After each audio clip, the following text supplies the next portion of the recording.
Thank you, Lord. Thank you, Father. Thank you, Jesus. प्रभु यीशु मसीह के नाम से दोस्तों आप सभी का आज के 7वें दिन the book of Daniel chapter 7 पे आप सभी का बहुत बहुत स्वागत करता हूं। दोस्तों मुझे बेहद खुशी है, बहुत उत्साहित हूं कि आपके बीच में मैं अभी तक लगातार 6 दिन से 6 चैप्टर्स कवर कर चुका हूं या सिखा चुका हूं यीशु के अनुग्रह से और पवित्र आत्मा की मदद से। मुझे फिर से खुशी है कि इसके दूसरे पार्ट या दूसरे फेस या दूसरे भाग पर हम पहुंच चुके हैं और जहां से आज 7वां अध्याय शुरू होता है। दोस्तों आशा करता हूं आगे बढ़ने से पहले आप लोग खैरियत से हैं, सलामत हैं। मेरे यीशु मसीह ने आपको सुरक्षित रखा है। जहां चारों तरफ गड़बड़ी है, खियोस है, भयंकर बातें हैं, उसके बीच में कलीसिया यीशु की सुरक्षित है, महफूज है। और मैं समझता हूं कि जो 2 घर का जिक्र यीशु ने करा था कि एक घर रेत पर और दूसरा घर चट्टान पर, बात हो रही है विश्वासियों की, मसीहों की, तो उसमें से चट्टान वाले घर जो वचन पर खड़े रहते हैं वो मजबूत रहेंगे चाहे कैसी भी परिस्थिति आ जाए। लेकिन वो घर और वो विश्वासी जिनका फाउंडेशन स्क्रिप्चर नहीं है, वचन नहीं है, और ऐसे घर जो रेत पर बने हैं, नाजुक है, कमजोर हैं, वो टूटते चले जाएंगे, शिकायतें करते चले जाएंगे। राशन नहीं है, पैसा नहीं है, नौकरी नहीं है, बिजनेस नहीं चल रहा है, हम घर पे असहाय पड़े हैं, बहुत सारी शिकायतें करते जाएंगे। लेकिन वो शिकायत नहीं करेंगे जिनका घर चट्टान पर बना है। दोस्तों ऐसी आशा करते हुए कि आप सभी जो लगातार ऐसी शिक्षाओं को सुन रहे हैं, परमेश्वर के वचन से आप लोग जो हैं मजबूत हो रहे हैं, एजुकेट हो रहे हैं, मैं उन सभियों के लिए परमेश्वर का आपके लिए धन्यवाद देता हूं। दोस्तों अब यहां से, क्योंकि आज का जो चैप्टर है वो 7th चैप्टर है, 7th चैप्टर और 8th चैप्टर और फिर बाकी जितने भी 12 तक में हैं, ये सभी अपने आप में अद्भुत भविष्यवाणियों से भरे पड़े हैं।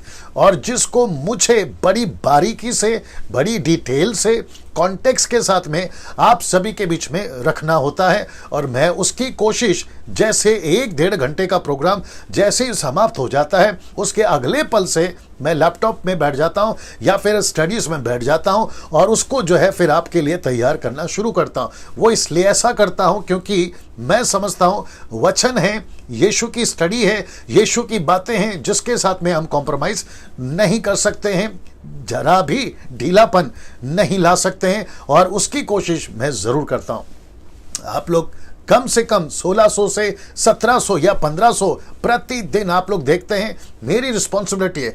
यूट्यूब पे 88,000 + 800 आप लोग जो देख रहे हैं, मेरी रिस्पॉन्सिबिलिटी है सही शिक्षा, कॉन्टेक्स्ट के साथ में हिस्ट्री सब कुछ जांच करके, कल्चर क्या था वो सब कुछ स्टडी करके आपके बीच में रखना मेरी जिम्मेदारी है। दोस्तों यहां से शुरुआत की बातें जल्दी से कर लेते हैं। आवाज आशा करता हूं ठीक से आ रही है और विजुअल अभी तक आपको क्लियर दिख रहा है ना। साथ ही साथ आपने मेरे चैनल यानी यूट्यूब चैनल को सब्सक्राइब नहीं किया है तो जल्दी से कर लें, और साथ ही साथ मेरे पेज को लाइक कर लें, डैनियल राज पेज को। मैं इसलिए कह रहा हूं क्योंकि अब यहां से मैं आपको अभी बता देता हूं, बीच में भी बताऊंगा, समाप्ति पे भी बताऊंगा कि डैनियल राज जिसको आप अभी सुन रहे हैं, मैं उत्पत्ति की किताब के कुछ अध्याय जिसके ऊपर राहुल आर्या, जाकिर नाइक और सनातन धर्म वाले बहुत सारे ऑब्जेक्शन उठाते, मुझे पता चला इन दिनों में।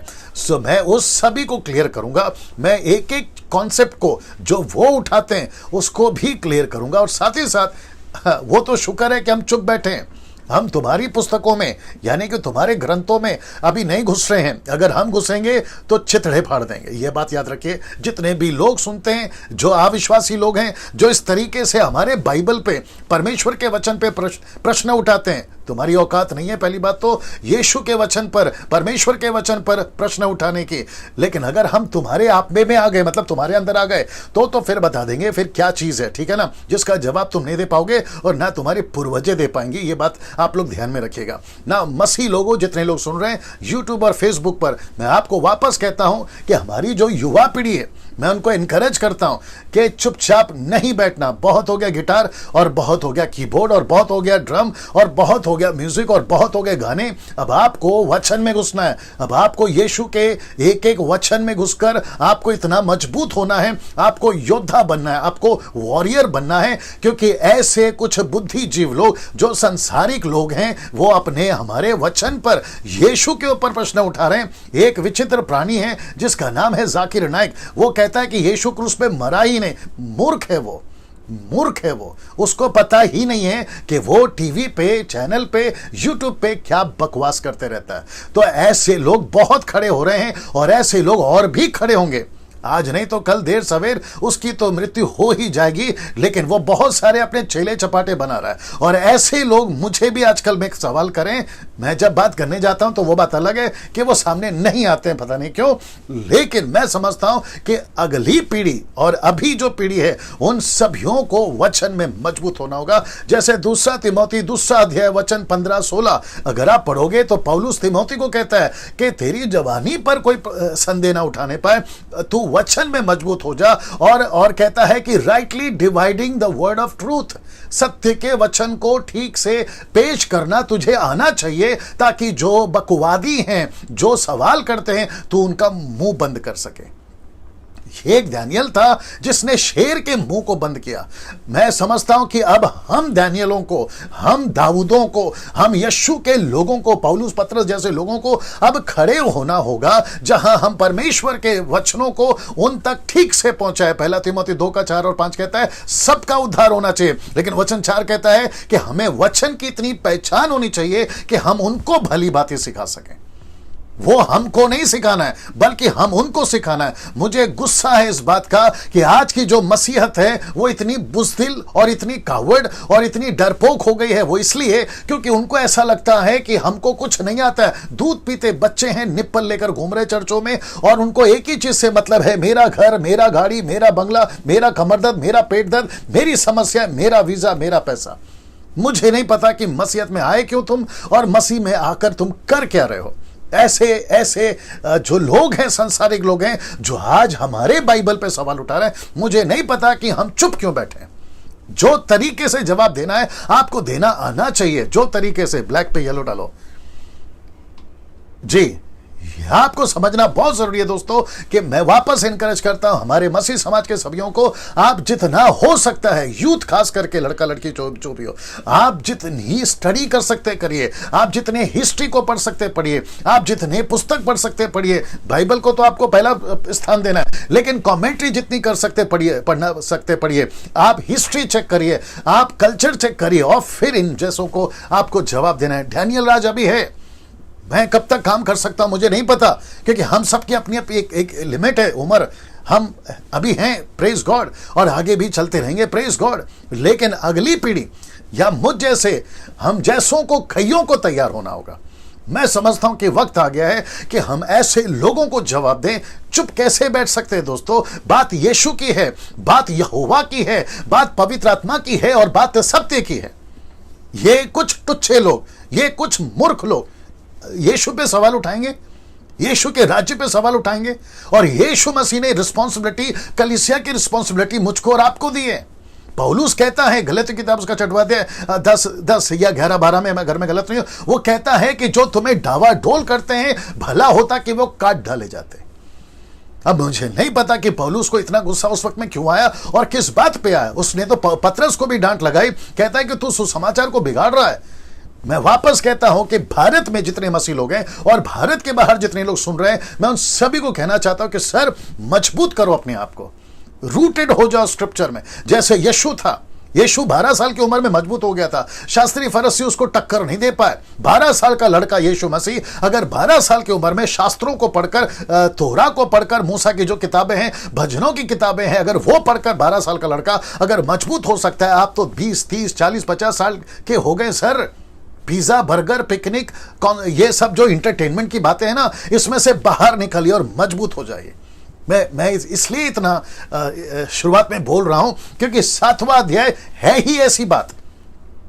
और इतिहास में जो घटने पर हैं और जो घट चुकी हैं, उन सभी को बीच में आज आपके रखना चाहता हूं। दोस्तों, मैं आशा करता हूं कि कम से कम 1100 लोग जुड़ गए हैं। आप सभी को कहना चाहता हूं, जितना हो सकता है शेयर करिए। आप जिसको चाहे उसको शेयर करिए, किसी के बाप से नहीं डरना।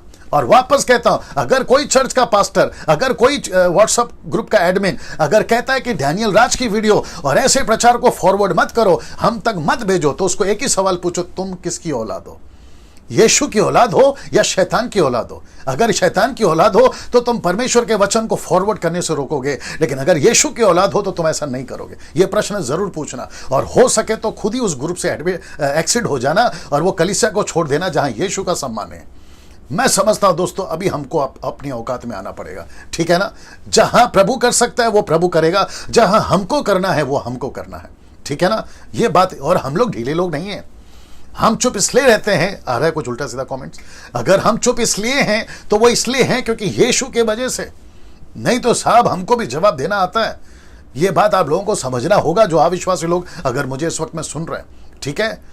ये बात को समझिए। यीशु ने क्या कहा पता है विश्वासियों?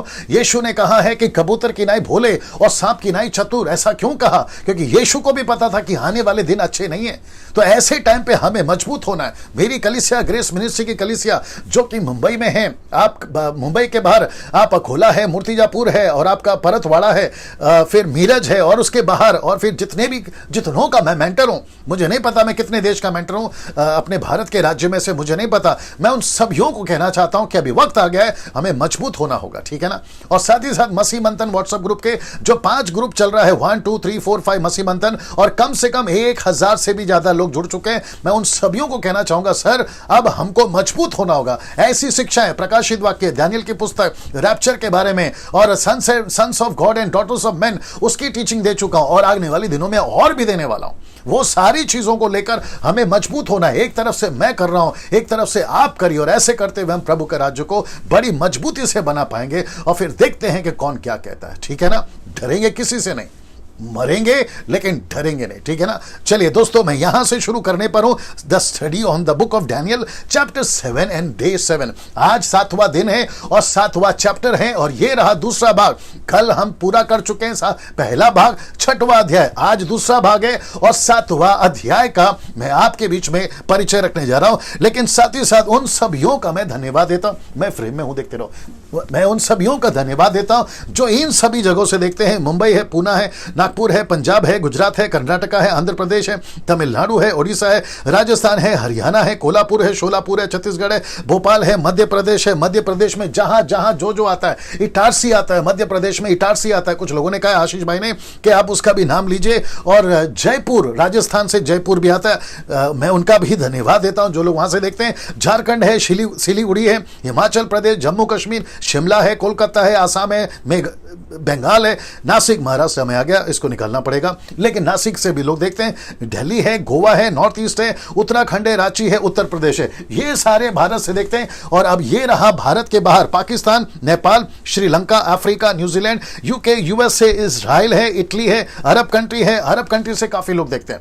अरब कंट्री में बहुत सारा, जैसे दुबई है, इराक है, कुवैत है, ये सब जगह से भी लोग देखते हैं। और फिर लंदन है, बेल्जियम है, मॉरिशस है, ऑस्ट्रेलिया है, लग्जमबर्ग है, फिजी है, सिंटियागो है, कनाडा है, स्वीडन है, हांगकांग है, और मलेशिया कल ऐड हुआ है।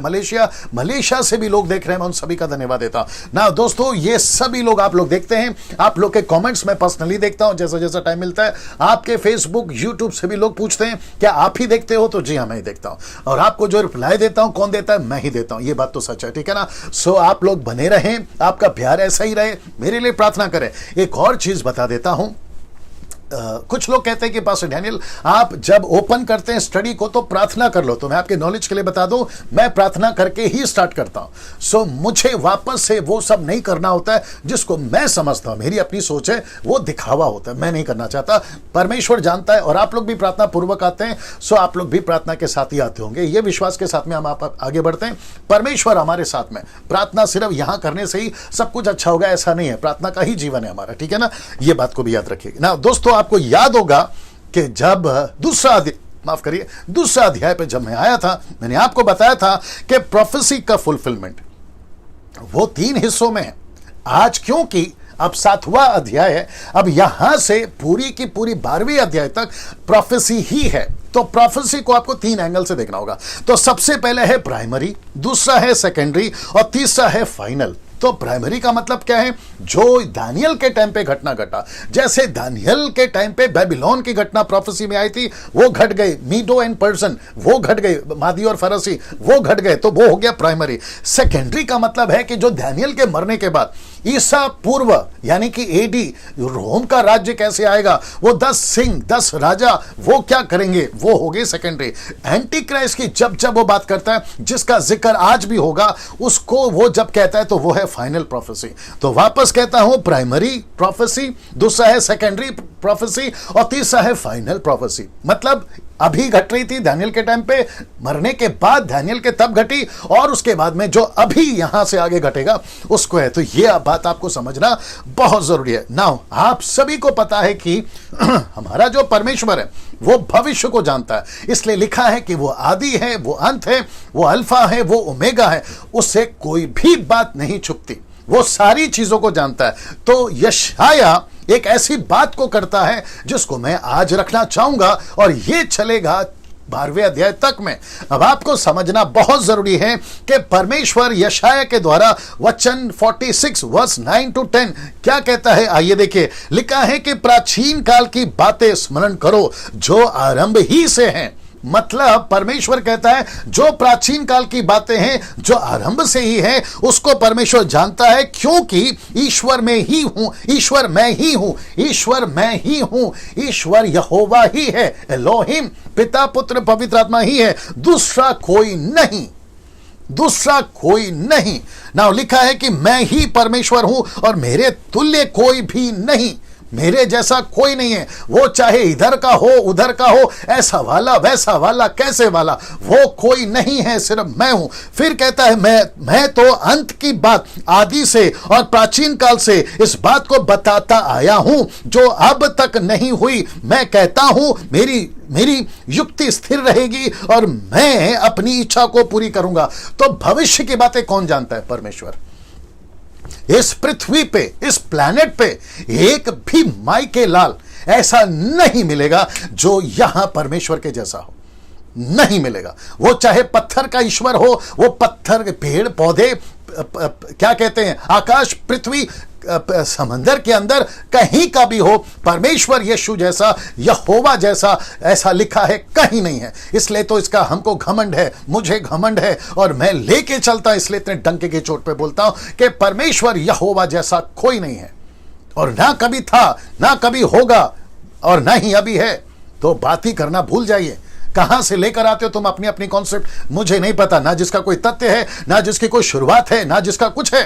अचानक से आ जाते हैं आप लोग और हमको चैलेंज देते हो कि तुम्हारा परमेश्वर को साबित करके बताओ। तुम्हारी हैसियत है, तुम खुद को समझते क्या हो आप विश्वासियों, जो परमेश्वर के ऊपर सवाल उठा रहे हो? ये बात को आपको समझना बहुत जरूरी है ना दोस्तों। पद 7 से लेकर, क्षमा करें, अध्याय 7 से लेकर 12 तक, अध्याय 7 से लेकर 12 तक आपको समझना होगा कि 75% यह अपोक्लिप्टिक है। अपोक्लिप्टिक का मतलब है दर्शन या चिन्ह या फिर सिंबॉलिक, उसके चलते परमेश्वर बात करता है। 25% मैंने नहीं कहा उसको अपोक्लिप्टिक, इसका मतलब है कि 25% वो परमेश्वर खुद ही आंसर दे रहा है, खुद ही उत्तर दे रहा है। यूनान कौन है, मीडो पर्शियन कौन है, मादी फरसी कौन है, ये खुद ही परमेश्वर बता रहा है। तो इसलिए 25% मैंने कहा कि वो वास्तविक है, लेकिन 75% अपोक्लिप्टिक है। इसका मतलब है वो चिन्ह के रूप में बात कर रहा है। जब आप सुनते हो तो आपको समझना जरूरी है। मैं आपका आज बहुत सारी बातों को खुलासा करूंगा, तो उसको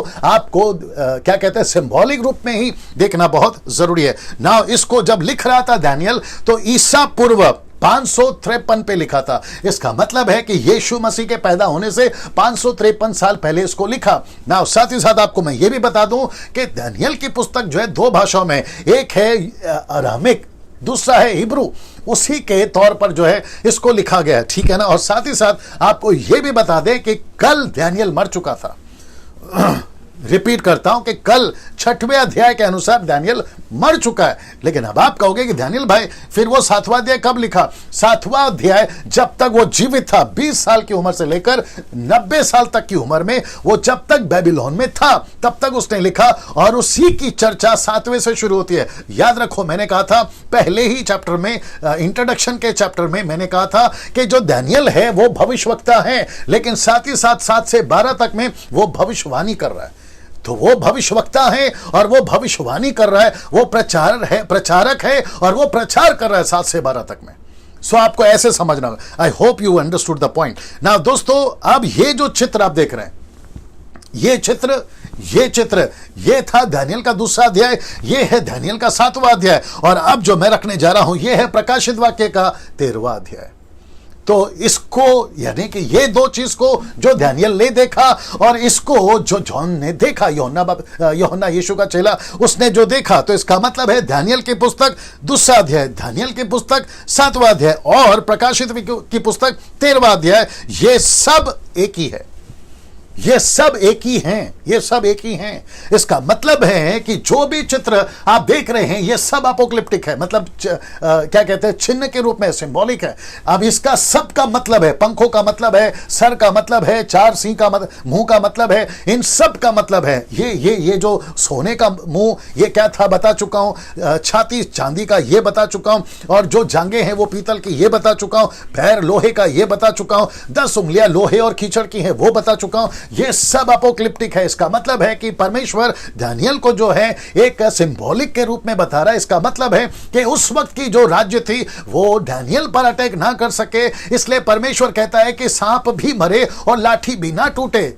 एक कहावत है जो अक्सर मेरी पत्नी बोलती है, वो कहती है कि बारिश आने से पहले छतरी क्यों खोलते हो? तो पहला बारिश को आने दो फिर छतरी खोलते हैं। तो इसका मतलब है कि वक्त को आने दो फिर इसको बात करेंगे, बोलकर दानियल को परमेश्वर ने यही बताया, और दानियल से यह भी कहा कि अभी इसको बंद कर दे, क्योंकि यूहन्ना खोलेगा कभी अंत के दिनों में, और अभी वो वक्त चल रहा है, इसलिए आपके बीच में ये सारी बातें हम रख रहे हैं। तो वापस कहता हूं, प्रकाशित वाक्य 13 अध्याय और 2रा अध्याय और 7वां अध्याय, ये सब एक ही हैं। यहां सब ठीक चल रहा है, एक ही है ना दोस्तों। इसको भी देख लीजिएगा, ये रहा 4 राज्य, ये रहा एंटी क्राइस्ट और ये रहा जीसस क्राइस्ट। वाह, मजा आएगा। वापस आता हूं, ये रहा 4 राज्य, ये रहा एंटी क्राइस्ट और ये रहा जीसस क्राइस्ट। इसका मतलब है कि आज इस चैप्टर पे और 12वें अध्याय तक और प्रकाशित वाक्य के 1 से लेकर 22 अध्याय तक हमको कम से कम 4 नहीं बल्कि 6 राज्य दिखते हैं, जिसको कहते हैं 6 किंगडम्स।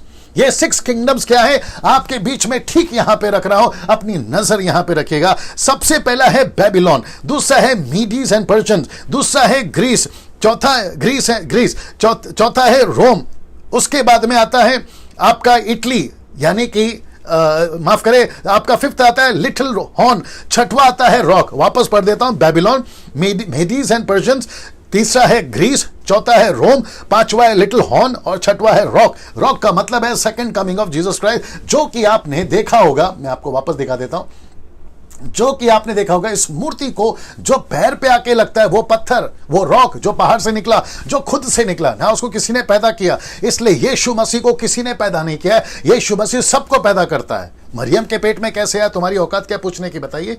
कुछ लोग पूछते हैं, मुस्लिम लोग पूछते हैं, जाकिर नाइक पूछता है, यीशु मसीह मरियम के पेट में कैसे आ गया? क्या बात करते हो यार, तुम कहां से आ गए?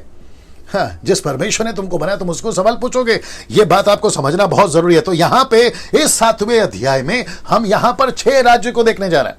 तो वापस कहता हूं, बेबीलोन है, मेदीस है, मादी और फरासी जिसको हिंदी में कहते हैं, ग्रीस है, रोम है, लिटिल हॉर्न है यानी कि एंटी क्राइस्ट है, और ये रहा 6वां जो कि रॉक, चट्टान है, और ये है यीशु मसीह, जो कि मैं बता चुका हूं। आप जैसा रिस्पॉन्स देना चाहे, ताली बजाना चाहे, बैठ कर बजा सकते हैं। अच्छा, मुझे ये भी पता चला है कि घर में आप लोग टीवी पे सेट करके देखते हैं, पूरे परिवार के साथ देखते हैं। उन सभियों को सैल्यूट है जो इतनी डेडिकेट और इतना क्या कहते हैं गंभीर होकर आप लोग जो है परमेश्वर के वचन को सुनते हैं। मैं उसके लिए परमेश्वर का बहुत बहुत धन्यवाद देता हूं। साथ ही साथ में जैसे आप रिस्पॉन्स देना चाहे, प्रेज द लॉर्ड, आमीन, या हालेलुया, या वो जो चिन्ह होता है ना, सिंबल, क्या बोलते हैं उसको, इमोजी, वो भेज सकते हैं, लाफ्टर वाला या फिर हार्ट वाला या थम वाला, जैसे आपको ठीक लगे आप लोग अपनी प्रतिक्रिया दे सकते हैं। साथ ही साथ अभी मुझे पता है मैं जैसे प्रचार कर रहा हूं ये सब तक पहुंचता है, तो लूसीफर के चेले चपाटे या उनके एजेंट, उनको तकलीफ होना शुरू होती है। वो अगर ऐसा कुछ भी कमेंट्स करते हैं, आप लोग उनको रिस्पॉन्स नहीं देना है। वापस कहता हूं, उनको रिस्पांस नहीं देना है। हमारी टीम यहां पूरी तरह से मौजूद है जो उनको ब्लॉक करने का या उनको कमेंट्स को रिमूव करने का काम कर रही है। आप लोग सिर्फ फोकस करेगा। चलिए दोस्तों, आप लोग तैयार हैं? अब यहां से पद 1 से लेकर 8 तक में आपके बीच में कुछ चीजें होने जा रही है, मैं उसको पहले बता देता हूं। तो पद 1 से लेकर 8 तक में लिखा है कि दानियल का सपना है, जो कि पहला भाग, मैं बताऊंगा क्यों। दूसरा पद 9 से लेकर 14 तक में आपको मिलेगा जो है दूसरा भाग, यानी कि दानियल का सपने का एक भाग और दानियल के ही सपने का 2 भाग। तो उसने अपने सपने को 2 हिस्सों में बांटा है, और वो 2 हिस्से क्या है मैं एक एक करके वर्ड्स बाय वर्ड्स आपके बीच में रखता चला जाऊंगा ना। पद 15 से लेके 28 तक में दानियल के ये दोनों हिस्सों का अर्थ है। वापस आना पड़ेगा। वापस कहता हूं कि पहला भाग का सपने का अर्थ, दूसरे भाग के सपने का अर्थ। पहले भाग का सपने का अर्थ, पहला भाग का सपना कहां से कहां तक लिखा है? 1 से लेके 8 तक लिखा है। दूसरा कहां से लिखा है? 9 से लेके 14 तक में लिखा है। फिर उसके बाद में पद 15 से लेके 28 तक, जो कि समाप्त हो रहा है, वहां तक आपको दानियल के सपने का अर्थ मिलेगा। तो इसका मतलब है कि हमको कहीं नहीं जाना है कि अर्थ क्या है, हमको कहीं नहीं जाना है, किसी और किताब को नहीं पढ़ना है, किसी और साइंटिस्ट को नहीं सुनना है, किसी और क्रिटिक्स को नहीं सुनना है। वो क्या कहते हैं, परमेश्वर खुद अपने स्वर्गदूत को भेज रहा है। और दानियल की किताब के ऊपर, क्योंकि दानियल के वक्त में उनके पास में प्रकाशित वाक्य नहीं थी, लेकिन आज के युग में यानी कि 6th सेंचुरी से हम सभी के पास में 22वें अध्याय का प्रकाशित वाक्य मिल गया। सो यहां से भी समझ सकते हैं, वहां से भी समझ सकते हैं। और आप सभी के लिए अच्छी बात तो यह हो गई कि प्रकाशित वाक्य की टीचिंग मैं ऑलरेडी दे चुका हूं और उसकी वीडियोस यूट्यूब पे पड़ी हुई है। तो दानियल की पुस्तक का अगर कुछ भी नहीं समझा तो आपको सीधा जाना है मेरे YouTube चैनल पे और प्रकाशित वाक्य की किताब की स्टडी कर लेना। ये इतना सिंपल है, ठीक है ना दोस्तों। ना वापस आपको बता देता हूं कि ये तरीके से जो है यहां पर चलेगा ना। अब बात करते हैं पद 1 से लेकर 8 तक में दानियल का सपना, जो पहला भाग है। और आशा करता हूं कि आप लोग सब वहां ठीक हैं और यहां पे कमेंट्स भी सब कुछ ठीक चल रहा है। अगर मुझे कुछ भी आता है तो आप लोग बताइए जी ना। दोस्तों, सबसे पहला ये वचन आपके बीच में रख देता हूं, इसको पढ़ लीजिए। वाह, नाउ लिखा है, मैं पढ़ देता हूं आपके लिए। लिखा है, बेबीलोन देश के राजा बेलशस्सर के राज्यकाल के प्रथम वर्ष में दानियल ने एक स्वप्न तथा अनेक स्वप्न देखे। मैंने कहा ना, एक भाग स्वप्न का, दूसरा भाग स्वप्न का। तो स्वप्न भी देखे, अनेक स्वप्न भी देखे। और कहता है कि जब मैं पलंग पर सो रहा था, मैं अपने पलंग पर जब सो रहा था तो मुझे स्वप्न दिखा। उन्होंने स्वप्न को लिखा भी और उसका तथा स्वप्न का सारांश भी बताया। अब वापस आता हूं, स्वप्न भी देखा, सपनों को भी देखा, उसको लिखा भी और उसका अर्थ भी बताया। वाह, वापस आ जाऊं। परमेश्वर ने दानियल को भविष्य में घटने वाले, जिसको कहते हैं the prophecies of primary, prophecies of secondary, prophecies of final, ये सारी चीजें दानियल को बताया। और एक बोलना पड़ेगा, दानियल को ही क्यों बताया? मैंने नहीं डाला लेकिन बता देता, अभी याद आ गया। दानियल को ही क्यों बताया? क्योंकि जीसस क्राइस्ट, क्योंकि दानियल का कनेक्शन यरूशलेम से है, दानियल का कनेक्शन इजराइलियों से है, एंटी क्राइस्ट का कनेक्शन यरूशलेम से है, एंटी क्राइस्ट का कनेक्शन इजराइलियों से है, रैप्चर का कनेक्शन भी, और लास्ट में मिलेनियम ईयर भी, और साथ ही साथ में यीशु का आना, एंटी क्राइस्ट का खत्म करना, मैगडॉन की लड़ाई, ये सब का कनेक्शन मिडल ईस्ट और आपका इजराइल यरूशलेम से ही है। लेकिन बीच में आता है अन्य जाति, बीच में आता है अन्य जाति, उसमें हिंदू है, मुस्लिम है, सिख है, ईसाई मतलब अभी यहां वाले, और साथ ही साथ में बुद्धिस्ट हैं, और साथ ही साथ में बाकी दुनिया के यहूदी, माफ करें, अन्य जाति या फिर क्या कहते हैं आदिवासी, ये सारों को परमेश्वर ने कहा है कि जब तक इनका उद्धार नहीं हो जाता, रोमियो 11 के अनुसार, जब तक इनका उद्धार नहीं हो जाता, परमेश्वर उसको रोके रखा है। किसको? एंटी क्राइस्ट को उसने रोके रखा है। किसको? लूसीफर को उसने रोक के रखा है। पता है क्यों? क्योंकि परमेश्वर चाहता है कि मेरे सुसमाचार, मैंने जो बलिदान दिया है, प्रकाशित वाक्य उसका 5 का 7 और प्रकाशित वाक्य उसका 7 का 9 के अनुसार, जब तक पूरी जाति, ट्राइब, लैंग्वेज, पीपल, नेशन यीशु के बहाए हुए लहू की कीमत नहीं चुका देती, यीशु की मेहनत का फल जब तक यीशु को नहीं मिल जाता, रुका के रखा है, रुका के रखा है। डैनियल भाई कैसे बोल सकते रुका के रखा है? 2 थिस्सलुनीकियंस चैप्टर 2 वर्स फ्रॉम 4, 3, 6, 7 में लिखा है ना, उसको एक वस्तु रोक रही है। वो वस्तु कौन है? सुसमाचार। वो वस्तु कौन है? सुसमाचार से कनेक्टेड पवित्र आत्मा उसको रोक रही है, और जब तक वो रोके रहेगी, इनकी औकात नहीं है कि ये आकर सुसमाचार को बिगाड़े। मैं वापस कहता हूं कि बुक ऑफ डैनियल और बुक ऑफ रेवलेशन, ये सब का कनेक्शन है इजराइल से, यरूशलेम से। इसलिए कल का था वो खिड़की खोलकर प्रार्थना क्यों करता था? क्योंकि उसको पता था, किसको पता था? डैनियल को पता था कि यरूशलेम इजराइल से ही कनेक्टेड है। इसीलिए परमेश्वर ने ये सारे सपना उसको ही बताए। और ये आज हम क्यों स्टडी कर रहे हैं? क्योंकि ये हमसे भी जुड़ा है, मान्य जाती है। और जब तक ये सुसमाचार का काम खत्म नहीं होगा, मैं जितने पास्टर अभी सुन रहे हैं, जितने विश्वासी सुन रहे हैं, सर आप सभी को ये स्टडी तो लेना है, प्रेज गॉड, आपको स्टडी करना है, प्रेज गॉड, आपको मजबूत होना है, प्रेज गॉड। लेकिन आपका प्रायोरिटी, आपकी प्राथमिकता, आपका सबसे पहला काम है सुसमाचार फैलाना। आपका सबसे पहला काम है सुसमाचार फैलाना, ठीक है ना? जितना हो सके सुसमाचार के लिए, जितना हो सके। मुझे कल परसों पता चला, वीडियो भेजा गया, फोटो भेजा गया कि प्रभु के दासों को गढ़चिरौली में परमेश्वर का एक दास है, उसको नक्सलाइट्स लोगों ने मार दिया। उसकी 3 बच्चे हैं, उसकी पत्नी है। ये फोटो मेरे पास में पहुंचा है। मैं जानता हूं, सुसमाचार के लिए जियो, सुसमाचार के लिए मरो। जी, जब यहां का कोई सिपाही मरता है ना, देश का, भारत का, देश का, तो उसका सम्मान होता है, उसकी उसकी उसकी जो फैमिली है उसका सम्मान होता है। लेकिन हमारे यहाँ पे जो परमेश्वर के सिपाही मरते हैं, यहाँ पर सम्मान नहीं है। मैं जानता हूं वो इसलिए नहीं है क्योंकि यीशु मसीह ने कहा कि मरो, अपनी जान दे दो, लेकिन स्वर्ग में बड़ा प्रतिफल है। तो जितना सम्मान यहां मिलता है बाकियों को अपने अपने नेशनलिटी के हिसाब से, उसका लाख गुना ज्यादा स्वर्ग में सम्मान मिलेगा। वो बात तो अलग है, ठीक है ना? सो ये बात को समझिए, बिल्कुल हिम्मत नहीं हारना है, आपको डटे रहना है प्रभु के राज्य के लिए, जीना भी भला, मरना भी भला, ठीक है ना? सो डैनियल ने सपना देखा। आ जाते हैं यहां पर, क्योंकि वक्त को भी ध्यान में रखना है। फोटो दिखा रहा हूं, हो सके समझाने के लिए। ये फोटो देख लीजिए जी, ये फोटो देख लीजिए। ये 4 प्राणी हैं, ये 4 क्रीचर्स हैं, ये आपको सब पता चल जाएगा, ठीक है ना? ये सब आपको पता चल जाएगा। सो पहला है शेर यानी कि बेबीलोन, दूसरा है भालू यानी कि मीडोज एंड पर्शियन, तीसरा है आपका चीता ग्रीस जो कि किंग अलेक्जेंडर को बताता है, और ये रहा रोम, ड्रैगन।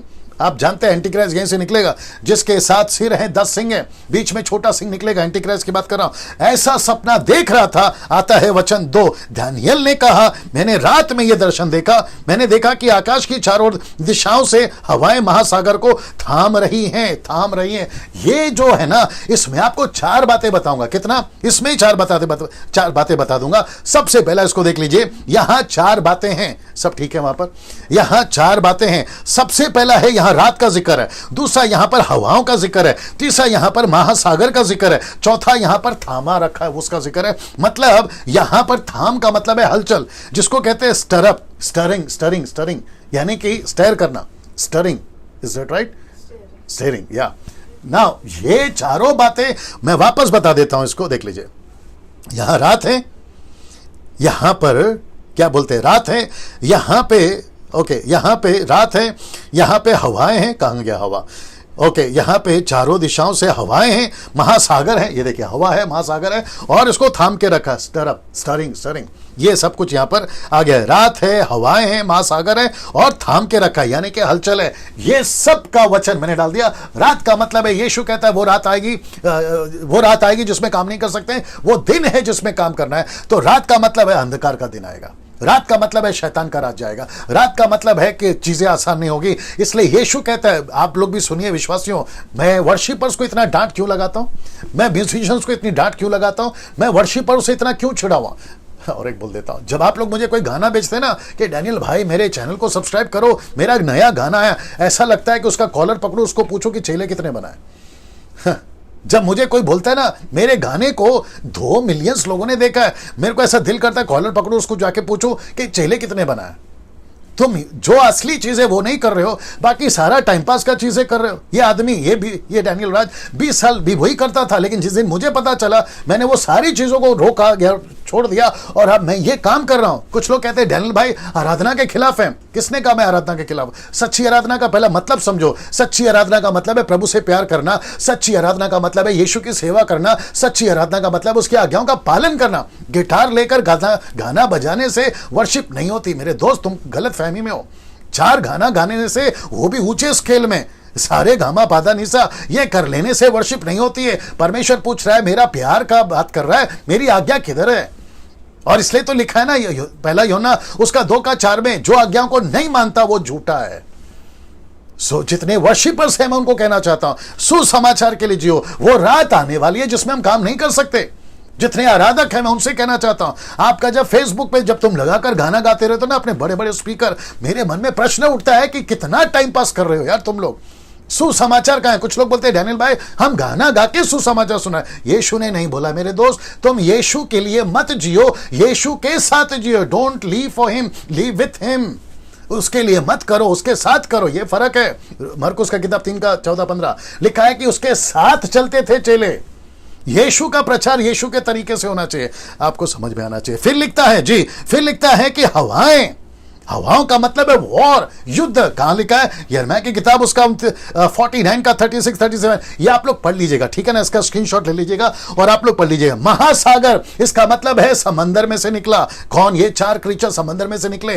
प्रकाशित वाक्य 13 अध्याय वो भी समंदर में से निकला। समंदर किसको बताता है? महासागर किसको बताता है? सी किसको बताता है? SEE किसको बताता है? प्रकाशित वाक्य 17:15 कहता है ये मनुष्य हैं, ये इंसाने हैं। तो ये 4 क्रीचर, ये 4 राज्य हैं जो कि मैं बताऊंगा, ये इंसानों में से निकले। फिर लिखा है कि थाम, मतलब उसको रुका के रखा है, जिसको कहते हैं स्टरिंग है। इसका मतलब है, एक ट्रांसलेशन कहता है डिस्टर्बेंस। यहां गड़बड़ चल रही है, यहां पे कुछ गड़बड़ हो रहा है, यहां पर हलचल हो रही है। इसका मतलब है कि लूसीफर पूरे यूनिवर्स में, वाह, पूरे यूनिवर्स में, यीशु ने कहा मत्ती 24 अध्याय में, यीशु ने कहा लूका की किताब 21 अध्याय में, जगह जगह लड़ाई होगी। लड़ाइयों की चर्चा सुनोगे, अकाल पड़ेगा, भूकंप आएगा, महामारी आएगी, पैंडेमिक जिसको कहते हैं, ये सारी चीजें पृथ्वी पर होती रहेगी। अब तो हो ही रही है। कोरोना है, इबोला है, थोड़ा सा मदद करो, फ्लू है, और क्या है मदद करो, HIV है, और न जाने दुनिया भर की कितनी बीमारियां हैं जो आज हैं पृथ्वी पर। मैं समझता 17 से 18 प्लेग भारत में आ चुके हैं ऑलरेडी, माफ करें पूरी पृथ्वी पे आ चुकी है। अब आगे पता नहीं कितनी आएगी। तो उसको कहते हैं कि हलचल। जितने विश्वासी सुन रहे हैं, आप लोग बड़े ध्यान से सुनिएगा। जैसा लग रहा है ना कि सब कुछ ठीक है, सब कुछ ठीक है, ठीक नहीं है मेरे दोस्त, ठीक नहीं है। हाँ, ऐसे टाइम पर वचन कहता है, पौलुस कहता है, पतरस कहता है, ऐसे टाइम पे हमें और कितना मजबूत होना है वचन में, और कितना नजदीक आना है यीशु में, और कितना मजबूत होना है प्रार्थना में, और कितना मजबूत होना है वचनों में, और कितना रूटेड होना है यीशु मसीह में। यह बात क्यों नहीं समझ में आती? वही जीवन, वही सर दुखना, पेट दुखना, मेरे सर पे हाथ रख दो, ठपाक, माझ्यासाठी प्रार्थना करा, ठपाक, माझा डोकं दुखता है, पोट दुखता है। क्या लगा के रखा है सर? सेवकों के पास में जाके खड़े हो जाते हैं, उनको पैसे देते हैं, मेरे लिए प्रार्थना करो, मेरी बेटी के लिए प्रार्थना करो, और न जाने कितने क्लब खोल के रखे हैं। समझदार को इशारा काफी है। न जाने कितने क्लब खोल के रखे हैं, ब्लेसिंग क्लब, एस्टर क्लब, मेरे बच्चों के लिए प्रार्थना करो, वो क्लब आपके बर्थडे पे आपको कार्ड भेजेंगे, आपको ग्रीटिंग कार्ड भेजेंगे। हमारे चर्च से आपको आपके बर्थडे के लिए केक आएगा, लेकिन आपको मेंबर बनना होगा साल भर का, और उसके लिए आपको पैसे डोनेशन भेजने होंगे। क्या लगा के रखा है भाई? अभी बीच में 2-3 कॉल आया था, चर्च के लोग कहते हैं पैसे भेजो। पैसे क्यों भेजें? मैं जितने सुन रहे हैं मैं उन सभी को कहना चाहता हूं, पैसा तुम्हारा है, मतलब पैसा प्रभु का है। प्रभु से पूछो कहां भेजना है। वो चाहे ताइथ हो, वो चाहे स्पेशल ऑफरिंग हो, वो चाहे कुछ भी हो, पैसा भेजते हैं से पहले आपको प्रभु को पूछना है, और प्रभु जिसको कहता है पैसा उसी को भेजो। इसलिए लिखा है ना 2 कुरिन्थियों 7:9 में कि पैसा परमेश्वर को देते वक्त में जबरदस्ती नहीं देना है, हैंड ट्विस्टिंग से नहीं देना है। आपको परमेश्वर लीड करना चाहिए कि पैसा किसको देना है। रास्ते में गरीब को दीजिए, बारिश का मौसम चल रहा है, किसी के घर के पे छत नहीं है उसकी मदद करिए, किसी को रेनकोट नहीं है उसकी मदद करिए, किसी के पास छतरी नहीं है उसकी मदद करिए, किसी के पास में राह चलते खाना नहीं है उसकी मदद करिए। जहां सब पैसा भेज रहे हैं इंटरनेशनल में, वहां तुम चेक भर भर के और अपना ड्राफ्ट भर भर के क्यों भेज रहे हो यार? इन गरीबों को पैसा दीजिए ना, अनाथ बच्चों को पैसा दीजिए। कितने सारे अनाथ आश्रम है हमारे भारत में, वहां पे पैसा दीजिए। जीसस क्राइस्ट, ये पैसा तुम्हारा लेते हैं और लाखों रुपए खर्चा करते हैं शॉपिंग में, आपको एहसास तक नहीं है। इनका घर 2 BHK 3 BHK, इनके घर पे एक बार जाकर देखिए आप, महंगी महंगी गाड़ी है, महंगे महंगे कपड़े पहनते हैं और न जाने कैसे ठाट बाट से रहते हैं, और वो भी आप ही के पैसे से। और ऊपर से टीवी पे आकर बोलते हैं कि आप जो है गूगल से पे करो, पेटीएम से पे करो, आप जो है हमको पैसे भेजो। क्या लगा के रखा है? सोच के देखिए आपका क्या मसीह समाज में चल रहा है। मैं इन सब के खिलाफ इसलिए क्यों हूं, मैं इतना क्या कहते हैं ना, कठोर शब्दों से बात क्यों कर रहा हूं? मैंने कल भी कहा, आज भी कहता हूं, ये गुस्सा मेरा नहीं है, ये बातें मेरी नहीं है, ये बातें परमेश्वर की हैं। ये गुस्सा पवित्र आत्मा का है जो हम जैसों सेवकों के मुंह से निकलता है। बाकी आपकी मर्जी है, देखना है देखो, नहीं देखना है मत देखो, सब्सक्राइब करना है करो, नहीं करना है मत करो, फॉलो करना है करो, नहीं करना है मत करो, कोई दिक्कत नहीं है। लेकिन ये डैनियल राज आपके बीच में ऐसा ही प्रचार करेगा। मुझे यह भी पता चला है कि कुछ लोग मुझे पसंद नहीं करते। नमस्ते, अब हम सब समझते। यीशु के सामने खड़ा होना होगा, आपको एक एक चीज का हिसाब देना होगा, यह आपको समझना होगा। वापस कहता हूं कि अच्छे दिन नहीं आएंगे, अच्छा दिन नहीं चलेगा, ऐसी रात आएगी, ऐसी हवाएं चलेगी, महासागर मतलब हलचलें चलेगी मनुष्यों में, जो कि लिखा है स्टेरिंग नहीं होगा ठीक सब कुछ ना। इसको देखिए, वचन 3 कहता है, तब महासागर में से मतलब मनुष्यों में से, याद आ गया आपको, महासागर मतलब मनुष्यों में से 4 बड़े पशु निकलेंगे, जिसको कहते हैं 4 राज्य।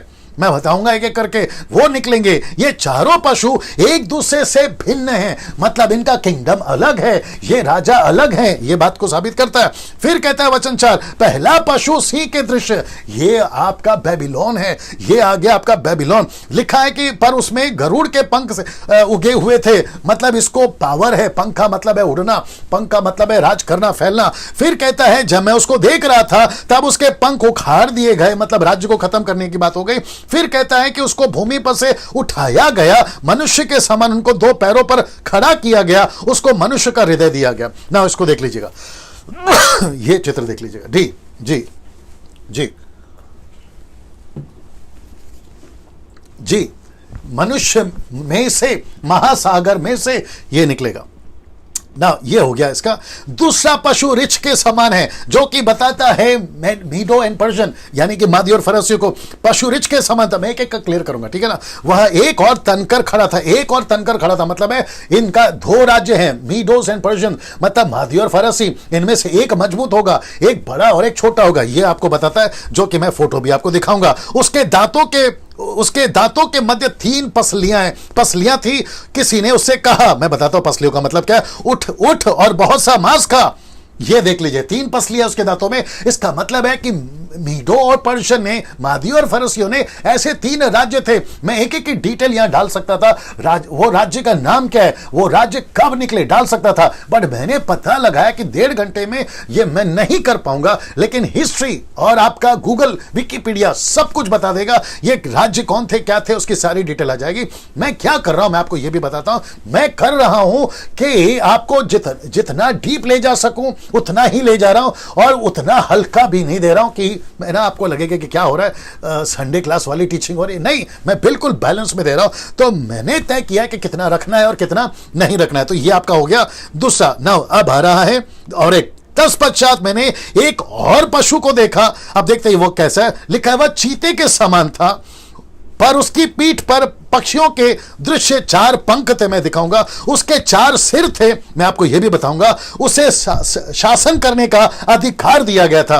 तो इसका मतलब है कि यहां पर लिखा है कि चीता किसको दर्शाता है, स्पीड को। लिखा है कि पक्षियों के समान उसको पंख दिया गया, तो मतलब वो उड़ेगा। फिर कहता है, जब हम कल बात करेंगे ना एक बकरे का, जो कि उसके पैर नीचे नहीं पड़ रहे हैं, मैं इससे कनेक्ट करूंगा। अभी जब फोटो दिखाता हूं, उसे शासन करने का अधिकार दिया गया ना। ये कौन है मैं आपको बताऊंगा, इसका जब खुलासा करूंगा ना तब बताऊंगा। ये है चीता, जिसको 4 मुंह हैं और इसको पंख दिए गए। इसकी स्पीड बहुत होगी। और यह है ग्रीस। यह है Greece.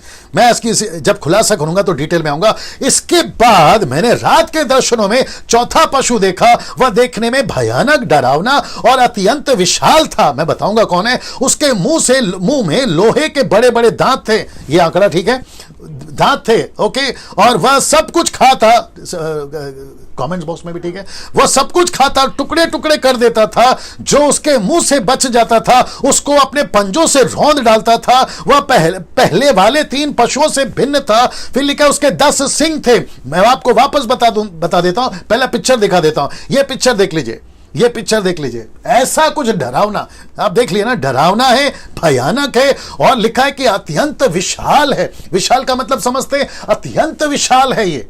Can you believe this? भयंकर है ये। और ये कैसा दिखता है? ये ऐसा दिखता है, ऐसा दृश्य डैनियल ने देखा, नबी डैनियल ने, द प्रॉफिट डैनियल ने देखा। और इसका क्या मतलब है मैं आपको पूरा डिटेल दूंगा, लेकिन आपको यहां पर यह दिखा देता हूं। यह आदमी कौन है? यह छोटा सिंह, ये है एंटी क्राइस्ट। मैं रिपीट कर दूं, ये है एंटी क्राइस्ट। ये है 5वां राज्य, और यीशु है 6वां राज्य, जिसको कहते हैं ये है एंटी क्राइस्ट, और दूसरा 6वां राज्य है जीसस क्राइस्ट। ठीक है ना? ना इसको देखिए, वचन 8 लिखा है कि मैंने उसके सिंगों को ध्यान से देखा।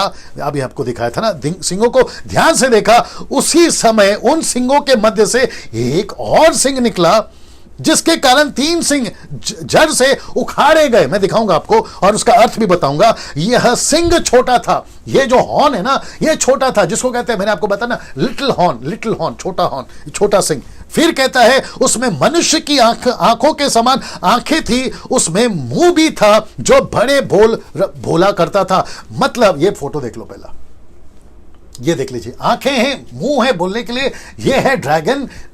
मैं वापस कह रहा हूं, अपोक्लिप्टिक है, सिंबॉलिक है। मैं सबका खुलासा करूंगा कौन क्या है, लेकिन डैनियल ने जैसा सपना देखा मैं आपके बीच में रखने जा रहा हूं। मैं वापस कहता हूं दोस्तों, अपनी बैटरी को ठीक कर लो, अपना मोबाइल डेटा ठीक कर लो।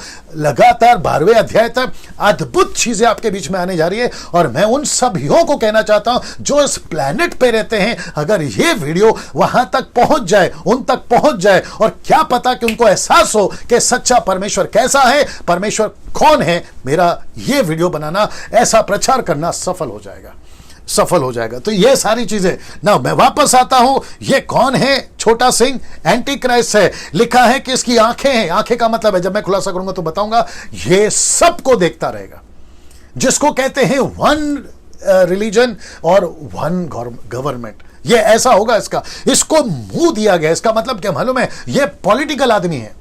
मैंने आपको बताया था ना, पॉलिटिकल आदमी होगा ये यहूदी में से होगा, पॉलिटिकल होगा ये। और साथ ही साथ इसकी पाप की इंतहा ना के बराबर, मतलब भयंकर होगा। इसमें ना दया है, ना किसी प्रकार का सॉफ्ट हार्ट है, ऐसा कुछ नहीं होगा। सब लोग ध्यान से सुनो, तुम जो अपना अपना झंडा लेके आजकल नाच रहे हो ना, कि हमारा तुम्हारा, हम तो ऐसे, हम तो वैसे, ऐसा वाला जो झंडा लेके नाच रहे हैं ना, एंटी क्राइस्ट के टाइम पे तुम नहीं नाच सकते, क्योंकि 1 रिलीजन एंड 1 गवर्नमेंट और 1 इकोनॉमी हो जाएगा। ये आपको समझना होगा ना। ये चित्र आप लोग देख लीजिएगा। और अब बात करते हैं पद 9 से लेके 14 तक।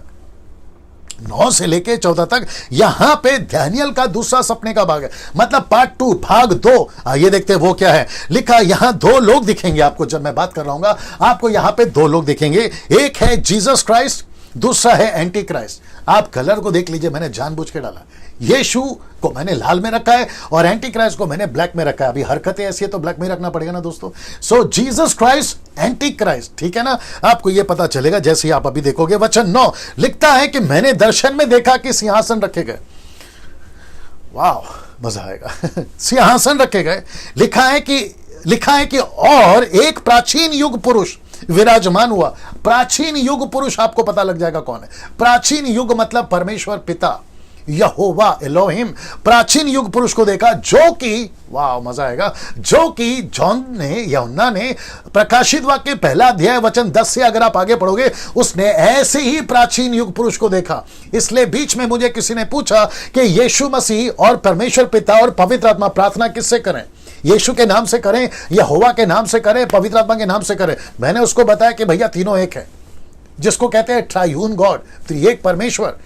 इसकी स्टडी दे चुका हूं, यूट्यूब पे इसकी वीडियो है। अब कुछ लोग बहस ना करे, ऐसे कैसे वो कैसे, पतरस ने तो यीशु के नाम से बपतिस्मा दिया था, ओनली जीसस वाले यीशु को लेकर चलते हैं, जवा विटनेस वाले पिता को लेकर चलते हैं, माता यरूशलेम वाले पता नहीं किसको लेकर चलते हैं। ये सारा कल्ट ग्रुप आजकल हमारे मसीह समाज में पाया जाता है। उसके लिए भी आपको अपने आप को तैयार करना है। इसी पे रहूंगा क्योंकि वक्त को भी ध्यान में रखना है। लिखा है कि एक प्राचीन युग पुरुष को देखा जो सिंहासन पर विराजमान है। मैं फोटो दिखाऊंगा, उसका परिधान बर्फ के दृश्य सफेद था। मैं सबका फोटो दिखाऊंगा। और रेवलेशन के टाइम पे, रेवलेशन चैप्टर 4, रेवलेशन चैप्टर 5, मैं उसको सब कुछ डिस्क्राइब कर चुका हूं प्रकाशित वाक्य की पुस्तक वीडियो पे। अगर नहीं देखा है प्लीज देखिए। और वापस कहता हूं कि डैनियल राज के पेज को लाइक कर लीजिए, ऐसे प्रचार करता रहूंगा। द बुक ऑफ जेनेसिस पे बात करने वाला हूं, द बुक ऑफ जेनेसिस पे बात करने वाला, और बहुत सारी और भी टॉपिक्स पे बात करूंगा। मेरे यूट्यूब चैनल को सब्सक्राइब कर लीजिए आपने अगर अभी तक नहीं किया ना। तो आपको पैसे लगते हैं सब्सक्राइब करने के, आपको करना क्या है, सब्सक्राइब करना है और घंटी दबाना है।